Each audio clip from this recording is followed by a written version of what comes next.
चलिए, सो आज हम डे 2 को डिस्कस करने जा रहे हैं।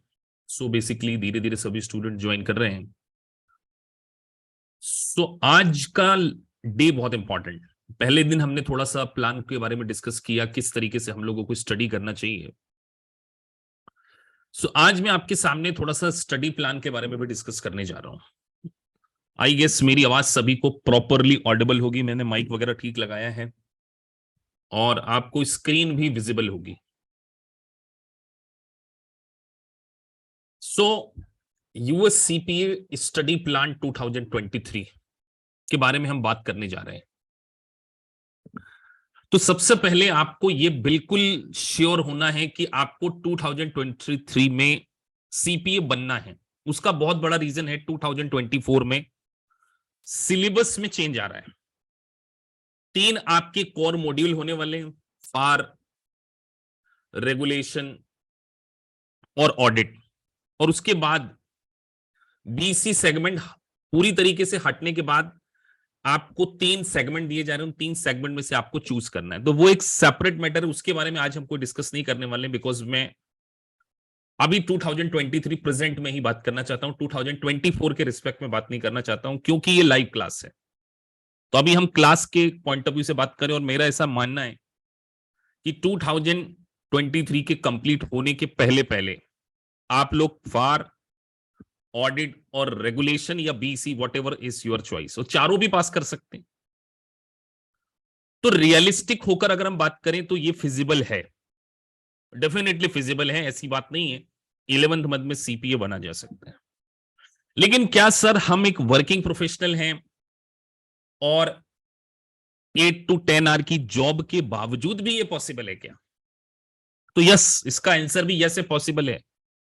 लेकिन जितना सिंसियरली आप आपकी जॉब को लेते हैं, उतना ही उससे डबल सीरियस आपको सीपीए को लेना होगा। तभी आप सीपीए को विद इन 1 ईयर और लेस देन 1 ईयर में कंप्लीट कर सकते हैं। तो आज मैं आपके सामने कुछ डिस्कशन करने जा रहा हूं कि अगर आपको सीपीए बनना है तो ये मेरी बिल्कुल प्रूवन टिप्स है कि score at least 80% in each unit. अब मैं आपके सामने डिस्कस करूंगा ग्लैम सॉफ्टवेयर के बारे में भी, कि ग्लैम सॉफ्टवेयर से आपको कैसे 80% स्कोर करना है। फ्लैश कार्ड में आपको प्रोवाइड करने वाला हूं हमारे एलएमएस में। समरी नोट्स के बारे में भी हमने डिस्कस कर लिया पहले डे पे कि किस तरीके के आपको नोट्स मिलेंगे, और सिमुलेशन स्ट्रेटजी तो बहुत ज्यादा तो नहीं, 20 मिनट्स हम लोग डिस्कस करेंगे, बिकॉज हमें आज के लेक्चर को भी कंटिन्यू करना है। तो ये जो स्टडी प्लान है ये हर इंडिविजुअल स्टूडेंट को फॉलो करना, बिकॉज आज आप सेकंड लेक्चर पर ही ज्वाइन कर रहे हैं, पीछे आपने नहीं पढ़ा। और जो स्टूडेंट अगर इसको ऑलरेडी मुझसे कोचिंग ले रहे हैं, वो लाइव नहीं आ पा रहे हैं या 2-3 महीने पहले उन्होंने ज्वाइन किया, तो उनकी तो मेरी 1-to-1 टॉक हो चुकी है। तो लाइव बैच में भी एक बार हम डिस्कस करने जा रहे हैं। तो सर सबसे इंपॉर्टेंट बात है, सीपीए के करिकुलम में 50% पोर्शन जो है वो क्या है? सिमुलेशंस का है ना। 50% पोर्शन कौन सा है? सिमुलेशन है सर। तो सिमुलेशंस के लिए हमें क्या क्या करना होगा, तो मैं अभी आपके सामने डिस्कस करने जा रहा हूं। थोड़ा इंटरनेट स्लो है तो मैं सॉफ्टवेयर को ओपन कर रहा हूं।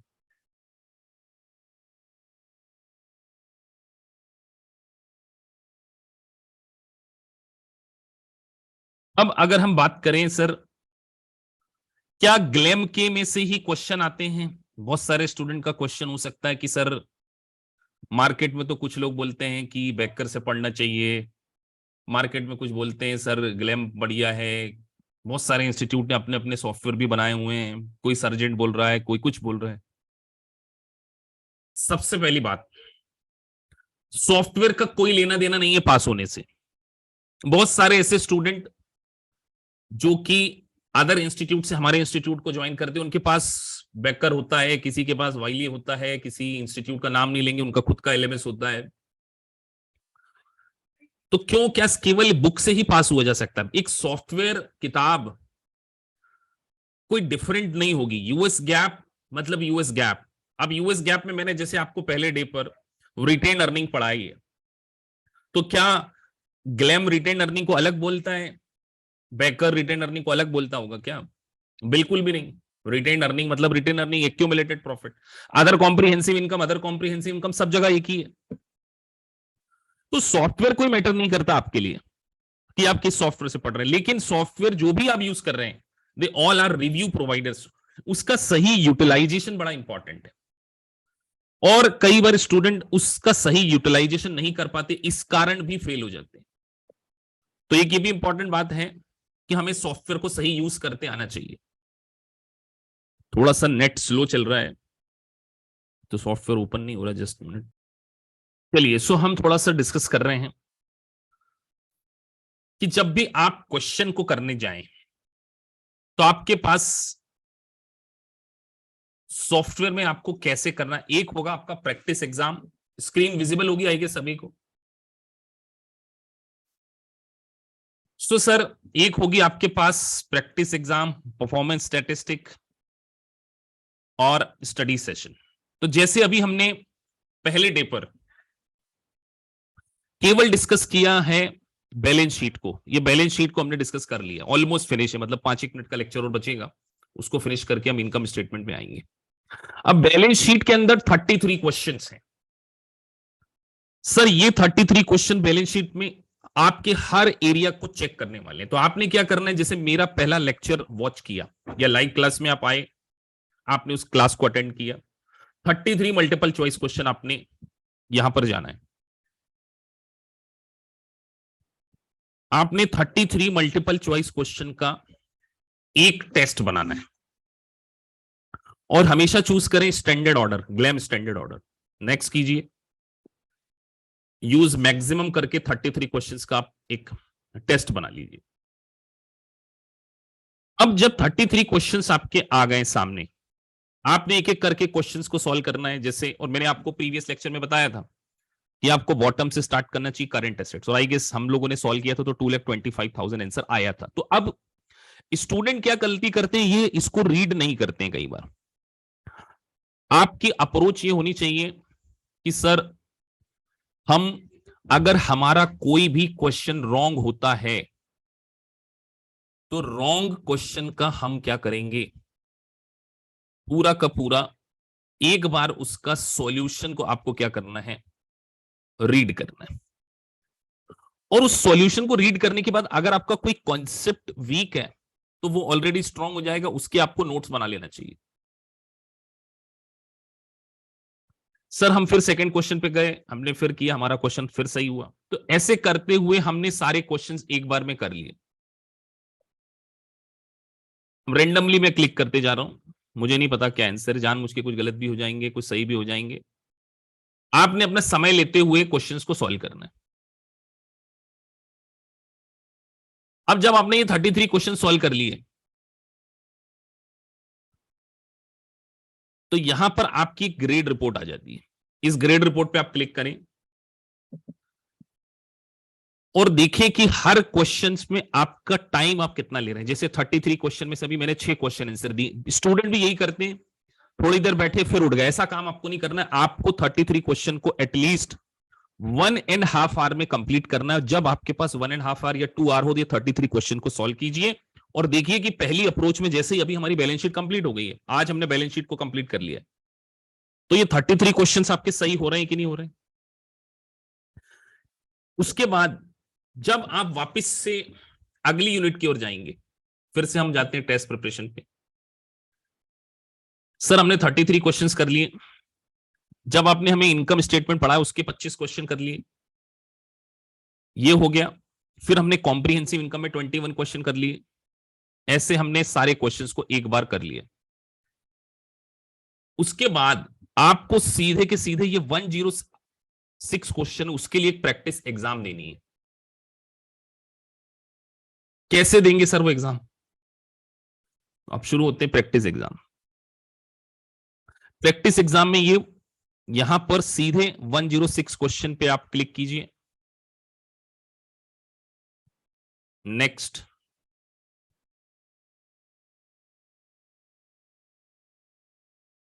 और सर यूज मैक्सिमम। अब 100 क्वेश्चन को किए बिना सेकेंड यूनिट के 100 क्वेश्चन का मॉक दिए बिना, 80% स्कोर किए बिना अगर आप 3 यूनिट के ऊपर मूव ऑन कर रहे हैं तो you are doing crime with your self, you are hurting your self. मतलब ये आप क्या कर रहे हो, फेल होने की पूरी प्लानिंग कर रहे हो। तो ये 100 क्वेश्चन का मॉक टेस्ट आपको देना ही देना है। और 100 क्वेश्चन का जब आप मॉक ऐसे दोगे, बिल्कुल एग्जाम जैसे जैसे विंडो एग्जाम में ओपन होती वैसी विंडो होगी यहाँ पे भी।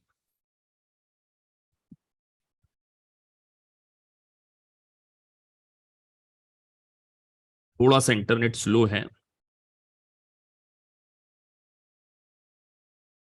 तो एक विंडो आपके सामने ओपन होगी। आपने क्या करना है, इस पूरे 100 क्वेश्चन का एक मॉक टेस्ट देना है।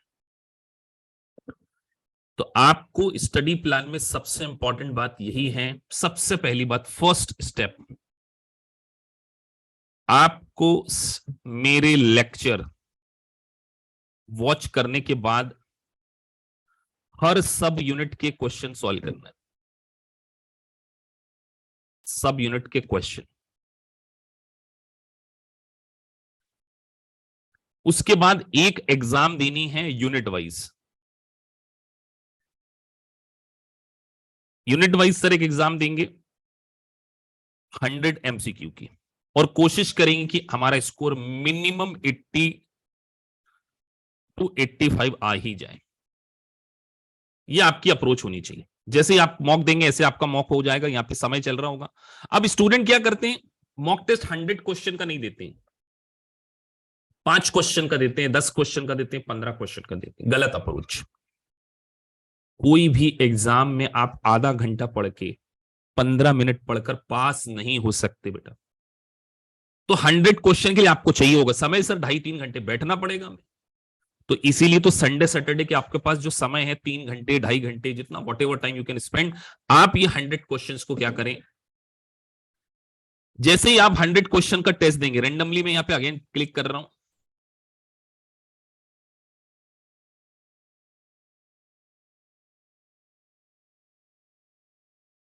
आपको सबमिट करने से पहले वो पूछेगा रिटर्न टू टेस्टलेट, डिस्कार्ड द टेस्टलेट और सबमिट। तो मैंने यहां पे सबमिट कर दिया है, क्योंकि मैं ऐसा मान के चल रहा हूं कि मुझे अभी टेस्ट देना है। तो अभी 2% शो कर रहा है, आपके में 2% नहीं शो करेगा। अगर आपके में 2% 5% शो कर रहा है और ऐसी हिस्ट्री आपकी पूरी क्रिएट हो जाएगी, इसका मतलब आप पूरी तरीके से प्लान कर चुके हो फेल होने के लिए। पूरा एग्जाम सेशन आपका इस तरीके से भरा जाएगा, 2-2%, 5-5% से। देखिए 2%, 4 क्वेश्चन में से 2 किए, 4 क्वेश्चन में से 2 नहीं करवाना है मेरे को आपसे, मुझे 100 क्वेश्चन में से 85 चाहिए। जब आप 100 में से 85 लेकर आ जाए तो इसका मतलब आप यूनिट 2 में स्ट्रांग हो चुके हैं। सर फिर एग्जाम तो सिमुलेशंस की, फिर हम आएंगे सिमुलेशंस पे। तो सिमुलेशंस के लिए क्या अप्रोच होने वाली है, वो एक डिफरेंट अप्रोच होने वाली, वो अप्रोच मैं आपको बताऊंगा, लेकिन अभी नहीं बताऊंगा, क्योंकि अभी आप कंफ्यूज हो जाएंगे कि सर सिमुलेशन, क्योंकि सिमुलेशंस पहले मैं आपको पहले दिन करवाऊंगा। मैं कुछ सिमुलेशंस लाइव क्लास में आपसे सॉल्व करवाऊंगा, और जैसे ही आप सिमुलेशंस के अंदर 85 टू 90% स्कोर करना शुरू कर देंगे, इट मींस दैट आप सिंसियर हैं टुवर्ड्स योर स्टडी। मैं बार बार बोलता हूं, CPA is a chartered accountancy exam. तो सीए एग्जाम को ऐसे बच्चों जैसे नहीं पास कर सकते कि आए एग्जाम दे दी हो गए। नहीं बेटा, 55,000 रुपए का एक पेपर और आपका कॉन्फिडेंस भी ब्रेक हो सकता है। तो सिमुलेशंस कैसे स्टार्ट करना उसके बारे में हम अलग से सेशन लेंगे, क्योंकि 1-1.5 घंटा, 1.25 घंटे लग जाएंगे उसमें डिस्कस करने, लंबा सेशन लेंगे। तो जो बिल्कुल नए स्टूडेंट ज्वाइन किए, जो अभी लाइव क्लास में बैठे हैं, जैसे सुधांशु मित्तल, आपके साथ मेरी एक 1-to-1 मीटिंग है, दीपिका मैडम बता रही थी मंडे हम करेंगे। तो कीर्ति गुप्ता आप भी ज्वाइन कर लेना, बिकॉज आपने भी इसको अभी ज्वाइन किया है। निशांत, आपसे रेगुलर मीटिंग मेरी होती रहती है, अभी हमारी 2-3 दिन पहले आपके साथ में मीटिंग हुई है। आई गेस अब आपको भी आइडिया लग रहा होगा, क्योंकि आप तो ऑस्ट्रेलिया में रहते हैं, तो ऑस्ट्रेलिया का टाइमिंग थोड़ा सा डिफरेंस है इंडिया ऑस्ट्रेलिया का। ज्योति आप अमेरिका में रहते हैं, तो आपके साथ मेरा डिस्कशन हो चुका है। 23 फरवरी या 24 फरवरी को हम डिस्कस करेंगे आपके साथ में, अंकुर के साथ में भी। तो बाकी जो भी नए स्टूडेंट्स आए हैं, धीरे धीरे धीरे धीरे टाइमिंग, आप सुखविंदर आईएएस आपकी काउंसलर हैं कीर्ति, मुझे ऐसा याद है, वो सुखविंदर मुझे बताती रहती है।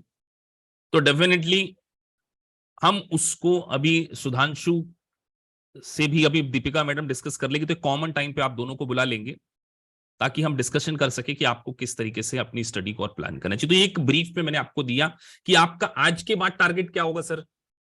आज हमारी बैलेंस शीट कंप्लीट हो जाएगी। बैलेंस शीट वाला पहला टॉपिक है, डे 1 पे हमने बैलेंस शीट पढ़ी थी, उसको फिनिश होके वो 33 मल्टीपल चॉइस क्वेश्चन आप सभी को करना है। उन लोगों को नहीं करना है जो ऑलरेडी पहले बहुत पहले से ज्वाइन कर चुके हैं, इस नई बैच में फिर से बैठे हैं, तो उनको अगेन नहीं करना है। लेकिन जो पहली बार पढ़ रहे हैं उनको मुझे 33 क्वेश्चंस क्या करने पड़ेंगे, रिजल्ट मुझे भेजना पड़ेगा। आप लोगों को कहां से भेजेंगे 33 क्वेश्चन? ये सॉफ्टवेयर आपके नाम से एक्टिवेट कर दिया जाएगा। स्टडी सेशन में जाना है, फिर से step by step study plan होता है। स्टडी प्लान ऐसा एक दिन नहीं बनता कि हमेशा के लिए बना दिए। पहली स्टेप क्या है, ये 33 क्वेश्चन कलविंदर सिंह जी, कीर्ति, सुधांशु मित्तल और जो भी अभी नए स्टूडेंट में, सबको अभी 3 लोगों को मैंने आइडेंटिफाई कर लिया है, क्योंकि मुझे आज कल मैंने वो देख रहा था, एनरोलमेंट शीट देख रहा था कि कौन अभी 1-2-4-5 दिन में ज्वाइन किए हैं या रिसेंटली। बाकी जो वीडियो लेक्चर ही लेते हैं दे ऑल्सो, जैसे ऋतु है, बहुत सारे स्टूडेंट, अब तो नाम याद नहीं रहते। तो सबसे पहला काम आपको ये 33 मल्टीपल चॉइस क्वेश्चन को क्या करना है, सॉल्व करना है।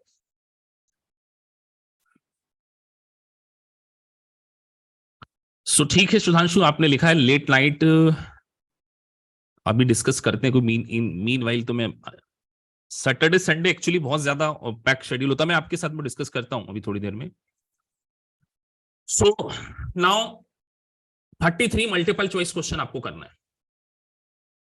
सर ये 33 क्वेश्चन में अगर आपका 90 स्कोर आ गया ना, ये पहली यूनिट, ये सेकंड नंबर की जो यूनिट है balance sheet, statement of income, आज हम पढ़ेंगे स्टेटमेंट ऑफ इनकम को भी, comprehensive income, most probably Saturday तक संडे तक ये सारी जब हो जाएंगी, अगर आपने स्टडी यूनिट 2 के अंदर 90 स्कोर कर लिया तो ये मान के चलिए कि आप में एक कैलिबर तो है अंडरस्टैंड करने का, बिकॉज ये यूनिट बहुत स्पेशल है, क्योंकि इसके बहुत सारे रेफरेंस पॉइंट्स आते रहते हैं। और मेरा हर वो स्टूडेंट पास हुआ है जिसने मेरे इस गाइडेंस को फॉलो किया है। ये मैं आपको, ये मेरा चेहरा देख रहे हो ना, मैंने वीडियो ऑन कर रखा है। आप स्टैम्प पेपर ले आओ, भेज देना मुझे, मैं साइन करने को देने को तैयार हूं कि आप फेल नहीं होंगे। मेरे से फीस वापस ले जाना, अगर मेरी अप्रोच को फॉलो कर लिया फेल नहीं होंगे। लेकिन मेरी अप्रोच यही है, हर यूनिट के अंदर 80% स्कोर किए बिना दूसरी यूनिट की ओर देखना भी नहीं है, देखना भी नहीं है। सिमुलेशंस का जब आपको गाइडेंस दिया जाएगा उसको ही फॉलो करना है, और जो जो अप्रोच मैं आपको बताते जाऊं, आप अगर वो फॉलो करेंगे तो 100% सीपीए बनेंगे। तो चलिए सर स्टार्ट करते हैं। तो ये छोटा ब्रीफ स्टडी प्लान पहले डे, दूसरे डे का, अभी देखो बहुत लंबी जर्नी होती है, तो टाइम टू टाइम आपके साथ में बहुत डिस्कशन होगा। तो अभी हम एक साथ 1 साल का प्लान एक दिन नहीं कर सकते। तो अब हम स्टार्ट करने जा रहे हैं आज के हमारे दूसरे लेक्चर को, जो हमने उस दिन स्टार्ट किया था। बैलेंस शीट के बारे में मैं आपसे डिस्कस कर चुका हूं, पूरा नहीं डिस्कस किया था मैंने आपको। पहले डे पर मैंने आपके साथ में बैलेंस शीट के बारे में डिस्कस किया था। आई गेस सभी अग्री हैं कि इस प्रोसेस से हमको चलना है। आई गेस आपको पहले डे का स्टडी प्लान समझ में आ गया होगा।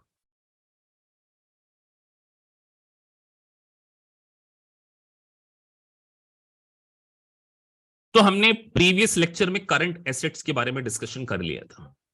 अब करंट लायबिलिटीज के बारे में हम डिस्कस करने जा रहे हैं कि sir what is the meaning of current liabilities. Very very important point है यहां पर एक, जिसको मैं स्पेसिफिक एम्फेसिस देकर आपके साथ में डिस्कस करने जा रहा हूं। करंट लायबिलिटीज क्या होती हैं sir? Which is payable within the 1 year और operating cycle whichever is longer. अब ऑपरेटिंग साइकिल क्या होता है, बिल्कुल ब्रीफ में बताऊंगा। ऑपरेटिंग साइकिल का पीरियड मतलब जिस पीरियड में कंपनी अपने रॉ मटेरियल को फिनिश गुड्स में कन्वर्ट करके कैश में बदल देती है, उस पीरियड को हम क्या बोलते हैं, ऑपरेटिंग साइकिल। ठीक है, एग्जांपल, सर हम सबसे पहले रॉ मटेरियल लेकर आए, रॉ मटेरियल से हमने फिनिश गुड्स बनाया होगा, उस फिनिश गुड्स को हमने क्रेडिट सेल्स में कन्वर्ट किया होगा, और इस क्रेडिट सेल्स को फिर हमने कैश में बदला होगा, कस्टमर से पैसा रिकवर हुआ होगा ना। तो इस पूरी प्रोसेस में जितना समय लगता है उसी को हम बोलते हैं ऑपरेटिंग साइकिल। चलिए आपसे एक क्वेश्चन पूछता हूं, operating cycle should be longer और should be higher is a good for the company? आगे काम आएगा आपके बीसी सेगमेंट में, फाइनेंशियल मैनेजमेंट के सेगमेंट में, इस ऑडिट में भी काम आएगा ये बात। ऑपरेटिंग साइकिल किसी कंपनी की लॉन्गर होना अच्छी बात है या शॉर्टर होनी अच्छी बात है? कितने स्टूडेंट को लगता है लोअर और शॉर्टर? ऑब्वियस सी बात है सर, जितना फास्ट मैं अपने पास कैश रॉ मटेरियल लेकर आता हूं, इमीडिएटली विद इन 4-5 दिन में मैं अपने रॉ मटेरियल को बनाकर फिनिश गुड्स में बदल लेता हूं, फिर क्रेडिट सेल करके, तो shorter the period better the company अगर हम देखा जाए तो। सर क्या ये एक सबके लिए एक यूनिनिमस ऑपरेटिंग साइकिल पीरियड हो सकता है क्या? नहीं हो सकता सर। एक ग्रोसरी शॉप का ऑपरेटिंग साइकिल का पीरियड और एक ज्वेलरी शॉप के ऑपरेटिंग साइकिल का पीरियड सेम होगा या अलग अलग होगा? तो सर ऑपरेटिंग साइकिल मतलब जितनी जल्दी, तो एक जो ग्रोसरी शॉप वाला है, मर्चेंट है, वो अपने रॉ मटेरियल को, फिनिश गुड्स को इमीडिएटली बेच लेता। आप रोज जाते हो दुकान पे सामान खरीदने? नहीं सर, हम तो कनाडा में रहते हैं, कनाडा में रोज नहीं जाते सर, हम तो मिल्क भी 15 दिन के लिए लेकर आते हैं। ऐसी बात नहीं कर रहा हूं, अरे हम नॉर्मली सोचें, क्योंकि पिछली बैच में एक स्टूडेंट ने एग्जांपल दे दिया था मेरे को, बोले सर कनाडा में तो क्या होता है कि लोग 1-1 महीने का, 1.5 महीने का ग्रोसरी शॉप भर लेते हैं, क्योंकि वहां पे अपने इंडिया में तो नहीं ना कि नीचे उतरे और दुकान है सामान लेकर आ गए। ऐसी बात नहीं करना है। ज्वेलरी शॉप क्या रोज 15 दिन, हर महीने ज्वेलरी शॉप तो नहीं खरीदने जाते ना, ज्वेलरी तो नहीं खरीदने जाते।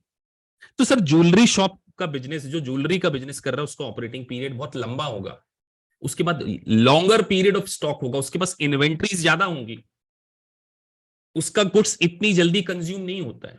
लेकिन एक ग्रोसरी शॉप वाले का जो गुड्स है वो काफी जल्दी कंज्यूम होता है। तो यहां पर हम लायबिलिटी के रिस्पेक्ट में अगर बात करें, तो अगर विद इन 1 ईयर अगर आप आपकी लायबिलिटी का पेमेंट कर देते हैं तो वो करंट लायबिलिटी कहलाती है।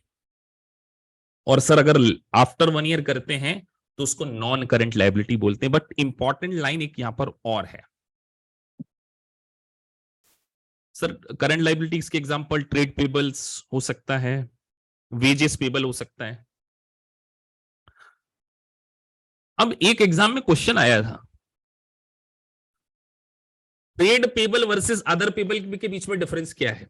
मैं आपसे पूछता हूं, lease is your trade payable और अदर पेबल्स? तो सर ट्रेड का मतलब जिसमें आप बिजनेस करते हैं, जिसमें आप मटेरियल, रॉ मटेरियल सेल करते हैं, वो आपका ट्रेड रिसीवेबल्स या ट्रेड पेबल्स हो सकते हैं। लेकिन लीज में आप बिजनेस नहीं कर रहे हैं, एक बार आपने किसी से कोई प्रॉपर्टी लीज पे ले ली तो वो क्या है, अदर पेबल्स के रूप में कंसीडर किया जाएगा। जिसमें हम डील कर रहे हैं that is called trade payable. Royalty, salary, ये सब क्या, अनअर्न्ड रेवेन्यू, ये भी एक नया वर्ड आपके लिए हो सकता है। What is the meaning of unearned revenue?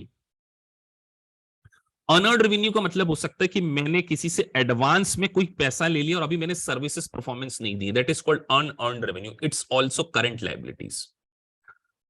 ठीक है सर, ये बात हमको समझ में आ गई। आगे बढ़े। अब मैंने यहां पर देखिए एक ब्रेन टीजर के पॉइंट ऑफ व्यू से एक निमोनिक्स बना दिया है आपके लिए कि यहां पर आप स्ट्रगल कर जाएंगे करंट लायबिलिटीज की डेफिनेशन में भी। तो ऐसे अगर मैं कुछ ह्यूमर जैसे कुछ अगर कार्टून वगैरह बनाता हूं तो वो बड़ी इंपॉर्टेंट लाइन होने वाली है। इसी पॉइंट पे गलती करोगे ना आप। नॉन करंट ऑब्लिगेशन,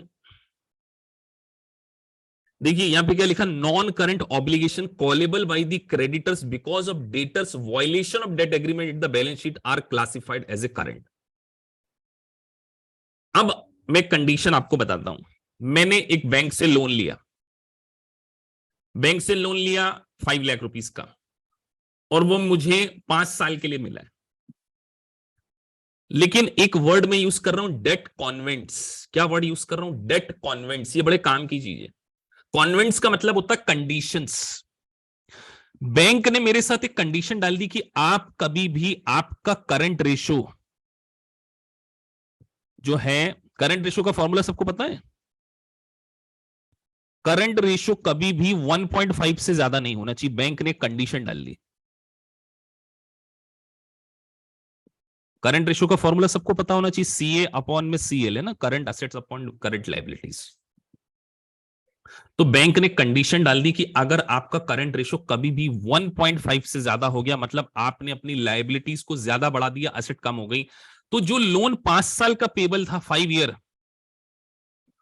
ईयर में पे करना था, वो इमीडिएटली आप ऑन डिमांड ड्यू जाएगा। तो इस प्रकार का अगर आपने कोई वायलेशन कर दिया है ऑफ द डेट एग्रीमेंट, तो भले ही वो बैलेंस शीट डेट पे नॉन करंट था, बट उसको आप क्या करेंगे, करंट में क्लासिफिकेशन कर देंगे। याद रहेगी सभी को ये बात। वर्ड क्या यूज किया सर ने, डेट कॉन्वेंट्स वर्ड लिखा है, इसका मैंने सिंप्लीफाई वर्ड लिख दिया, debtors violation of the debt agreement. ये बहुत इंपॉर्टेंट लाइन थी। दूसरी लाइन और भी इंपॉर्टेंट है, इसके ऊपर एक मल्टीपल चॉइस क्वेश्चन हर ऑथर ने दिया हुआ है। अब मैं सारे ऑथर की बुक पढ़ चुका हूं ना, तो मुझे पता है ये बात। Current liabilities do not include current obligation if entity intend to refinance them on a non current basis. Line by line क्यों पढ़ रहा हूं, क्योंकि काम की है, नहीं तो मैं डायरेक्ट भी बोल सकता हूं। Current liabilities do not include current obligation if entity intend to refinance them on non-current basis and demonstrate ability to do। मतलब वो ये कहना चाहते हैं कि आपकी बैलेंस शीट है, बैलेंस शीट आप बनाते 31 दिसंबर 2022। आपने बैंक से एक वर्किंग कैपिटल लोन लिया है, working capital. Working capital loan मतलब जिसको आप immediately with in 1 year payment करने वाले हैं, शॉर्ट टर्म लोन। 31 दिसंबर को लिया है आपने वो लोन, मान के चलिए 25 दिसंबर को आपने लोन लिया था। लेकिन एक होती है बैलेंस शीट की पब्लिशिंग डेट, जिस दिन आप क्या करते हैं, अपनी बैलेंस शीट को इशू करते हैं पब्लिक डोमेन में, सीपीए से ऑडिट कराने के बाद उसको इशू किया जाता है, एक डेट वो भी होती है। तो प्रोविजन बोलता है कि अगर कोई लोन ऐसा जो कि बैलेंस शीट डेट पे करंट था, करंट है sir, with in 1 year payment करना है, लेकिन अगर बैलेंस शीट डेट के बाद लेट्स से 31 मार्च 2022 को आपने एक अग्रीमेंट कर लिया कि यार मैं ये लोन का जो रीपेमेंट है 2024 में करूंगा। ये एग्रीमेंट कब हुआ, बैलेंस शीट डेट के बाद हुआ है। बैलेंस शीट डेट के बाद 31 मार्च को है। बताइए 31 दिसंबर की बैलेंस शीट में ये करंट कहलाएगा या नॉन करंट कहलाएगा। यहां पर मैं एक पोल करूंगा। बहुत सारे बच्चे यहां पर हो सकता है कि आंसर गलत दे दें, और ये एग्जाम का क्वेश्चन है, तो जो वीडियो देख रहे हैं उनको पोल नहीं दिखता है। आपको मालूम है जूम पे पोल रिकॉर्डिंग नहीं होती है।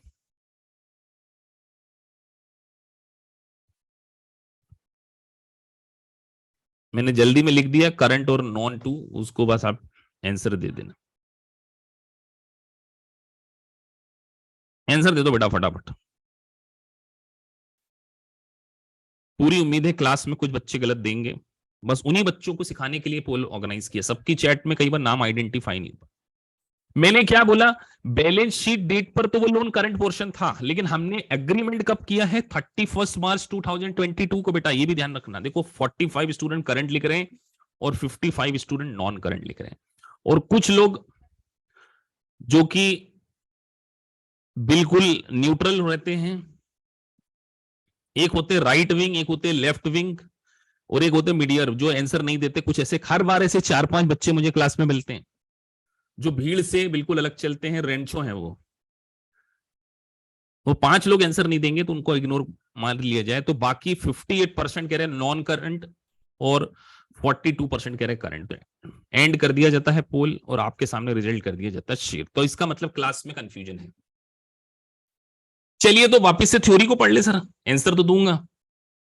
क्या लिखा है, current liability do not include current obligation if entity intend to refinance them on a non current basis। तो सर यहां पर सीधी सीधी बात जब आपने लिख दी कि अगर उसको हम रीफाइनेंस करा रहे हो नॉन करंट बेसिस, तो ये नॉन करंट लायबिलिटी मान ली जाएगी, करंट लायबिलिटीज की डेफिनेशन में कवर नहीं। तो सर इवन दो ये बैलेंस शीट की डेट के बाद हम बात कर रहे हैं, बट स्टिल वो 31 दिसंबर 2002 की बैलेंस शीट में नॉन करंट पोर्शन कहलाएगा। एक एग्जाम में मल्टीपल चॉइस क्वेश्चन आया है और ये क्वेश्चन आपको एआईसीपी के पब्लिश पेपर में भी देखने को मिल जाएगा, इतना इंपॉर्टेंट क्वेश्चन है। सैंपल पेपर देती है एआईसीपी, पता है ना। तो वो क्वेश्चन मैंने वहां से उठा के डाल दिया अपने ओन एलएमएस से। अब आपको दिखा देता हूं वो क्वेश्चन, अगर मैंने डाल दिया अभी मुझे मिल गया तो डेफिनेटली मैं आपसे वो क्वेश्चन सॉल्व कराने जा रहा हूं। अच्छा, क्लास में स्पीड थोड़ी सी स्लो रहेगी, लाइव क्लास है इसीलिए, है ना। तो आप अगर घर पे रिकॉर्डिंग करके देखते हैं तो स्पीड बढ़ा लेना बेटा, क्योंकि क्लास में पार्टिसिपेशन कराना मेरे लिए ज्यादा इंपॉर्टेंट है, कोर्स फिनिश करना नहीं कि 2 महीने में कोर्स कंप्लीट करना है।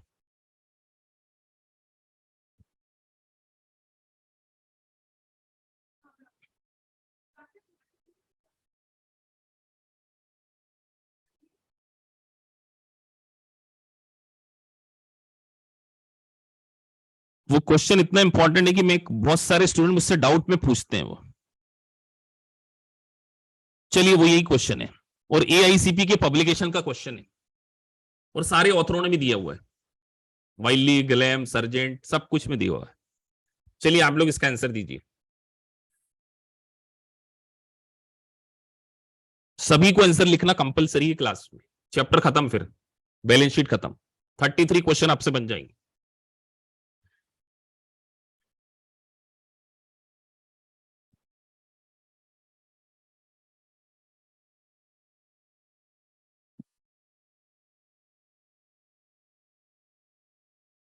इतना समय नहीं लेना है। एक company has outstanding accounts payable $30,000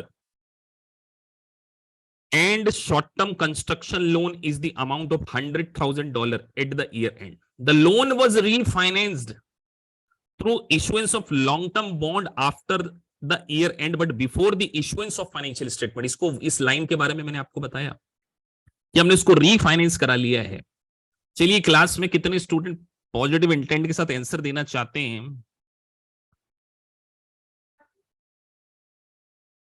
तो मेजॉरिटी स्टूडेंट का कहना है sir C would be the correct. Sir current liability 30,000 earn current, क्योंकि आपने इसको रीफाइनेंस करा।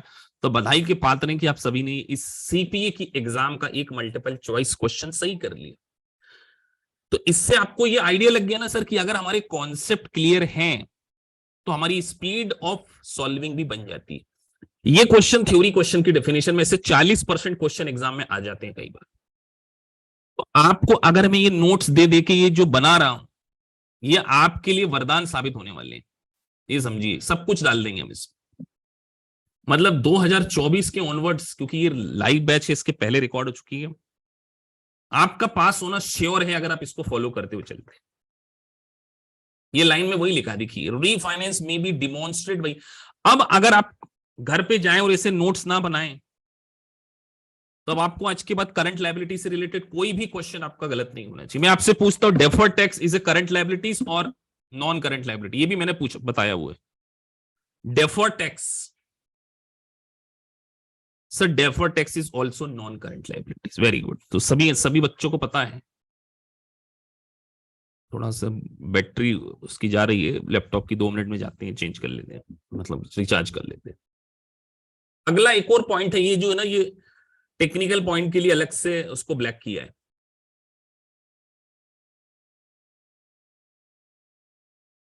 Date to be paid from the fund accumulated in non current asset account, liability for bond payable in the next period will not be classified current if the payment is to be from a non current fund। मतलब वो ये कहना चाहते हैं कि आपने कोई fund accumulate कर लिया था, रिजर्व बना लिया था। जैसे आने वाले समय में आप पढ़ेंगे कि हम कुछ प्रॉफिट में से कुछ हिस्सा उठाकर इन्वेस्टमेंट कर देते हैं। अब हमने इशू किए थे बॉन्ड। बॉन्ड क्या होता है सर? लोन होता है, एक प्रकार का लोन लिया है हमने, लाइबिलिटीज। अब वो पेमेंट हम अगले 3 महीने में करने वाले, बैलेंस शीट डेट के बाद 31 मार्च को हमको बॉन्ड का पेमेंट करना। भले ही वो बॉन्ड का पेमेंट 3 मंथ में, लेकिन उसके लिए हमने नॉन करंट एसेट फंड में अकाउंट में पैसा डिपॉजिट किया था, उसको भी हम नॉन करंट लायबिलिटी कंसीडर करेंगे, करंट लायबिलिटी नहीं। तो सर वर्ड क्या याद रखना, debts to be paid from fund accumulated in the non current assets account. Non current ही माना जाएगा, वो करंट नहीं। इतना माइन्यूटली मैं बोलता हूं ना, एक एक लाइन मोती है बेटा बुक की। एमसीक्यू यहां से बनेगा, टेक्निकल लैंग्वेज में आप घूम रहे हो, बोले हम तो सर करंट लायबिलिटी घर से रट के आए थे, वो हमने किसी टीचर की मास्टर क्लास देख ली थी।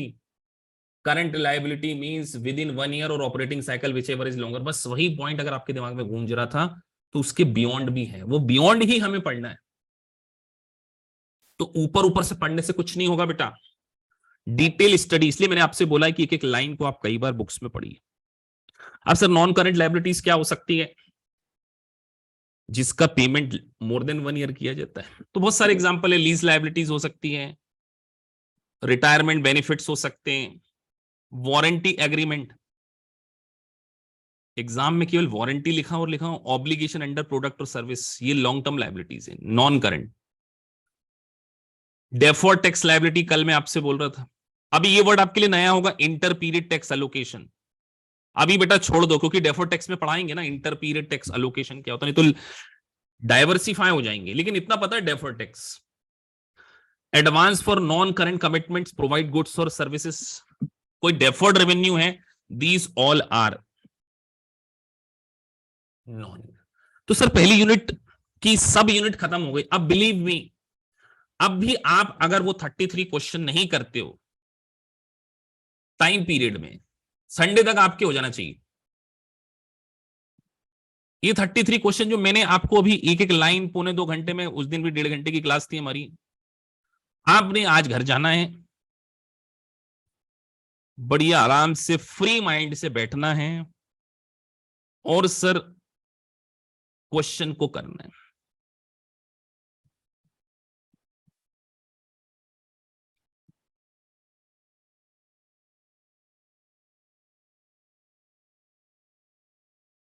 प्लस पे क्लिक करना बेटा 33 क्वेश्चन के ऊपर, ये 33 क्वेश्चन के ऊपर क्लिक करो और देखो कि क्या आप फोकस कर पाते हैं कि नहीं कर पाते हैं क्वेश्चन को। 33 क्वेश्चन को क्या आप 40-45 मिनट में कर पाते हैं कि नहीं कर पाते, ये आपका डिसाइसिव क्राइटेरिया होगा। और एक बार अगर आपसे ये 33 क्वेश्चन होगा, बैलेंस शीट आपको आ गई।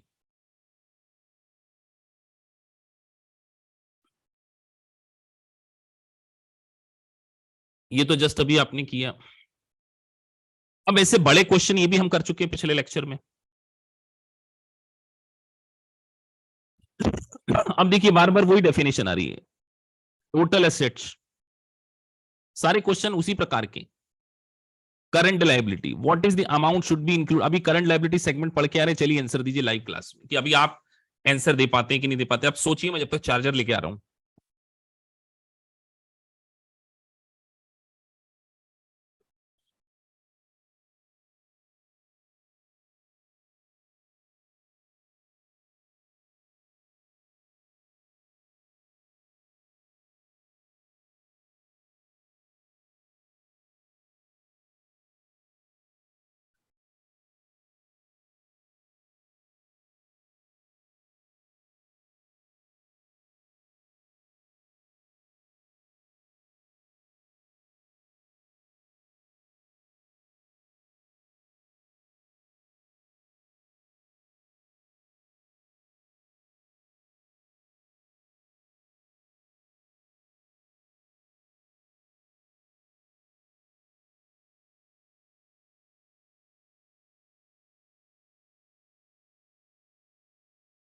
इतना स्लो आंसर आ जाना चाहिए आप लोगों का आंसर अभी तक तो। मेजोरिटी 45 कह रहे हैं। थोड़ा सा इसको पॉज कर देते हैं 1 सेकंड के लिए,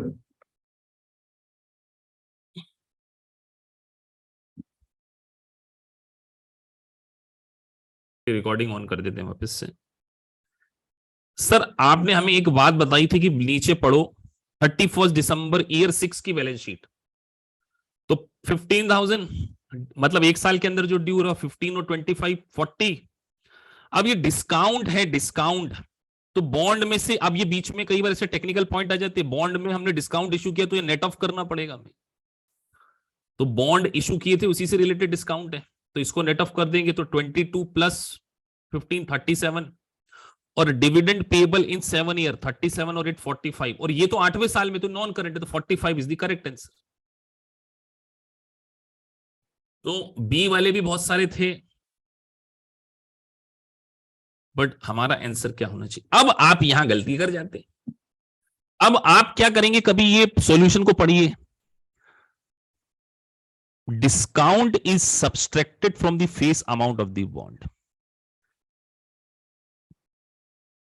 डिस्काउंट हमेशा जिस भी प्राइस पर आप इशू कर रहे हैं फेस वैल्यू, उसमें से क्या किया जाता है, सब्सट्रैक्ट किया जाता है, तो 25 माइनस 20, क्योंकि वो 7 ईयर था तो ये 8वें साल का, तो एक एक लाइन आपको क्या करनी पड़ेगी, पढ़नी पड़ेगी, तब जाके आप क्या कर पाएंगे, क्वेश्चंस को कर पाएंगे। अगेन एक और क्वेश्चन है करंट लायबिलिटी से रिलेटेड, अगेन ट्राई करना है आपको।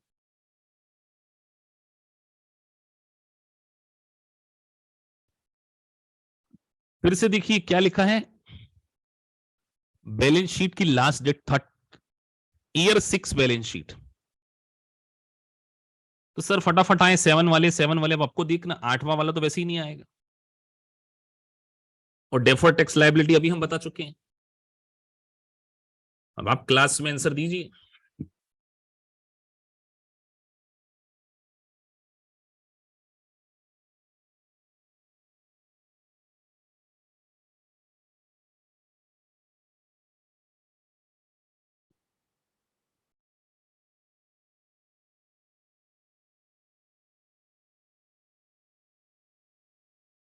तो सर फटाफट करते हैं, 19 और 34 जोड़ो जरा, 16 और 3 53, ये तो नहीं आएगा, 53 डिस्काउंट फिर माइनस कर दिया, 51 ये 7वें साल में, 51 और 5 हो गया 56, 56 और 9 65, ये तो 8वें साल में 65। सर गलत भी हो जाए तो भी क्या हुआ, स्पीड फास्ट होने की कोशिश करना है,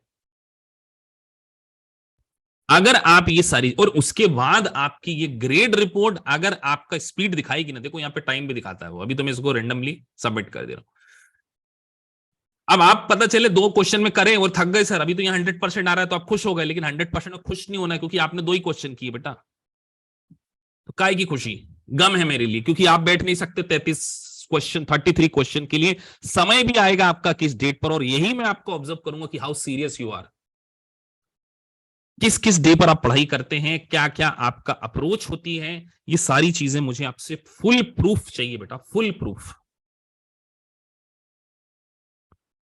एक क्वेश्चन में 4 मिनट लिया, तो सर कितना समय लगेगा पूरे सिलेबस को पढ़ने के लिए, आप क्वेश्चन टोटल कर लेना, जितने क्वेश्चन आप फटाफट कर पा रहे हो आप पास हो सकते हो, तो आपकी सिंसियरिटी डिपेंड करती है, कंसेप्ट मैंने वही समझा है। बताइए कोई ऐसा पॉइंट जो आज को आपको 1.5 घंटा लेक्चर जो हमने आज का 45 मिनट समथिंग अभी पढ़ा है,